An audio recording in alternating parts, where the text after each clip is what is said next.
ಸುದ್ದಿಸಾಕ್ಷಿ news ಚಾನಲ್ಗೆ ಸ್ವಾಗತ.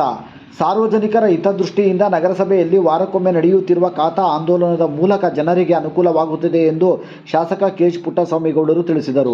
ಅವರು ಗೌರಿಬಿದನೂರು ನಗರದ ನಗರಸಭೆಯ ಸಭಾಂಗಣದಲ್ಲಿ ಸಾರ್ವಜನಿಕರಿಗೆ ಆಸ್ತಿ ಖಾತೆಗಳನ್ನು ವಿತರಿಸಿ ಮಾತನಾಡಿದ ಅವರು, ಇತ್ತೀಚೆಗೆ ನಗರಸಭೆಯಲ್ಲಿ ವಾರಕ್ಕೊಮ್ಮೆ ಖಾತಾ ಆಂದೋಲನದ ಮೂಲಕ ಜನರಿಗೆ ಖಾತೆಗಳನ್ನು ನೀಡುತ್ತಿರುವುದರಿಂದ ನಗರಸಭೆಯಲ್ಲಿ ದಲ್ಲಾಳಿಗಳ ಹಾವಳಿಗೆ ಕಡಿವಾಣ ಹಾಕಿದಂತಾಗಿದೆ ಎಂದು ತಿಳಿಸಿದ ಅವರು, ಸಾರ್ವಜನಿಕರು ನಗರಸಭೆಯಲ್ಲಿನ ಕೆಲಸ ಕಾರ್ಯಗಳಿಗೆ ಮತ್ತು ಖಾತೆಗಳಿಗಾಗಿ ಯಾವುದೇ ಕಾರಣಕ್ಕೂ ದಲ್ಲಾಳಿಗಳ ಮೊರೆ ಹೋಗದೆ ನೇರವಾಗಿ ನಗರಸಭೆ ಕಚೇರಿಗೆ ನಿಗದಿತ ನಮೂನೆಯಲ್ಲಿ ಅರ್ಜಿ ಸಲ್ಲಿಸಿದರೆ ನಿಗದಿತ 45 ದಿನದೊಳಗೆ ನಿಮ್ಮ ಅರ್ಜಿ ವಿಲೇವಾರಿಯಾಗಿ ನಿಮ್ಮ ಆಸ್ತಿಯ ಖಾತೆ ನಿಮ್ಮ ಕೈ ಸೇರುತ್ತದೆ ಎಂದ ಶಾಸಕರು, ದಲ್ಲಾಳಿಗಳನ್ನು ಯಾವುದೇ ಕಾರಣಕ್ಕೂ ಪ್ರೋತ್ಸಾಹಿಸಬಾರದೆಂದು ನಗರಸಭೆ ಅಧಿಕಾರಿಗಳಿಗೆ ತಿಳಿಸಿದರು. ನಗರಸಭೆ ಪೌರಾಯುಕ್ತೆ ಗೀತಾ ಅವರು ಮಾತನಾಡಿ, ಪ್ರತಿ ವಾರಕ್ಕೊಮ್ಮೆ ಖಾತೆ ಹಂಚಿಕೆ ಮಾಡುವ ಮೂಲಕ ಇತರೆ ಸಮಸ್ಯೆಗಳನ್ನು ಸಹ ಹಂತವಾಗಿ ಬಗೆಹರಿಸಲಾಗುವುದು. ಸದಸ್ಯರು ಹಾಗೂ ಸಾರ್ವಜನಿಕರ ಸಹಕಾರದಿಂದಾಗಿ ನಗರಸಭೆಯ ಕೆಲಸಗಳನ್ನು ಸಮಯಕ್ಕೆ ಸರಿಯಾಗಿ ಮಾಡಿಕೊಡಲಾಗುತ್ತಿದೆ ಎಂದು ಹೇಳಿದರು. ಕಾರ್ಯಕ್ರಮದಲ್ಲಿ ನಗರಸಭೆ ಸದಸ್ಯೆ ಪದ್ಮಾವತಮ್ಮ, ಫರೀದ್, ರಾಜ್ಕುಮಾರ್, ಲಕ್ಷ್ಮೀನಾರಾಯಣ್, ಶಾಸಕರ ಆಪ್ತ ಕಾರ್ಯದರ್ಶಿ ಶ್ರೀನಿವಾಸ್ ಗೌಡ, ನಗರಸಭೆ ಮಾಜಿ ಅಧ್ಯಕ್ಷ ನರಸಿಂಹಮೂರ್ತಿ, ತಾಲೂಕು ಪಂಚಾಯತ್ ಮಾಜಿ ಅಧ್ಯಕ್ಷ ಗಂಗಾಧರಪ್ಪ, ನಂಜುಂಡಪ್ಪ, ಅಬ್ದುಲ್ಲಾ, ಅರುಣ ಹಾಗೂ ಇನ್ನಿತರರು ಉಪಸ್ಥಿತರಿದ್ದರು.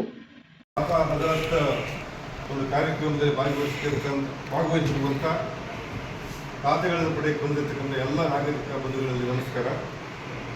ಈಗಾಗಲೇ ನಾವೇನು ಶಾಂತಿ ಮಾಡಿದ್ದೀವಿ, ಪ್ರತಿ ವಾರ ನಮ್ಮ ಗೌರಿಬಿದನೂರು ನಗರದ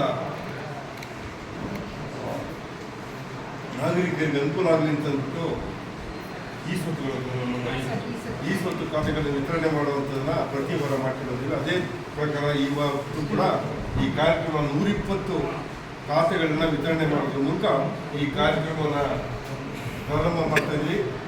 ಇದು ನಾಗರಿಕರಿಗೆ ಅನುಕೂಲ ಆಗಲಿ ಅನ್ನೋ ದೃಷ್ಟಿಯಿಂದ ಯಾವುದೇ ಒಂದು ಸರಿ ಕುಂದುಕೊರತೆ ಆಗದಂಗೆ ಜನಕ್ಕೆ ಅವರು ಅಪ್ಲೈ ಮಾಡಿದಂಥ ಟೈಮ್ನಲ್ಲಿ ಸಕಾಲದಲ್ಲಿ ಅವ್ರಿಗೆ ಖಾತೆ ಸಿಗಬೇಕು ಅನ್ನೋ ದೃಷ್ಟಿಗೋಸ್ಕರ ಒಂದು ಜವಾಬ್ದಾರಿ ಬರಲಿ ಅವ್ರಿಗೂ ಕೂಡ. ನಗರಸಭೆ ನಾನೇ ಬಂದು ಖಾತೆಗಳನ್ನ ವಿತರಣೆ ಮಾಡೋದ್ರಿಂದ ಅಕಸ್ಮಾತ್ ಏನಾದ್ರು ಕುಂದುಕೊರತೆ ಇದ್ದರೆ, ಈ ನಗರಸಭೆಯಲ್ಲಿ ಏನಾದರೂ ತೊಂದರೆಗಳು ಆಗ್ತಾ ಇದೆ, ಕಂಪ್ಲೇಂಟ್ ಹೇಳೋಕ್ಕೆ ಏನಾದರೂ ಅನುಕೂಲ ಆಗಲಿ ನಾಗರಿಕರ ದೃಷ್ಟಿಯಿಂದ ನಾನು ಪ್ರತಿ ವಾರ ಕೂಡ ಅಟೆಂಡ್ ಮಾಡ್ತಾ ಇದ್ದೀನಿ.